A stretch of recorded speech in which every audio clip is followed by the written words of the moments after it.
আপনারা যারা ভাবতেছেন যে মাদ্রাসায় পড়াশোনা করে বেসিক্যালি জাপান যাওয়া যায় না, তাদের জন্য এটা আসলে খুশির সংবাদ।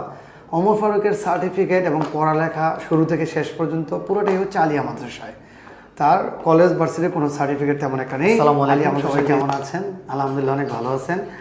আরও একটি খুশির সংবাদ নিয়ে আপনাদের সামনে আসলাম।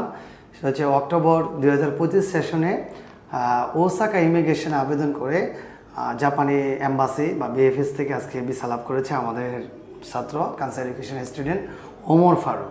ওমর ফারুকের ব্যাপারটা হচ্ছে একটু বিশেষত্ব, আমরা তার কাছে গল্প শুনবো। আমি একটু বলে নিই, সেটা হচ্ছে আপনারা যারা ভাবতেছেন যে মাদ্রাসায় পড়াশোনা করে বেসিক্যালি জাপান যাওয়া যায় না, তাদের জন্য এটা আসলে খুশির সংবাদ।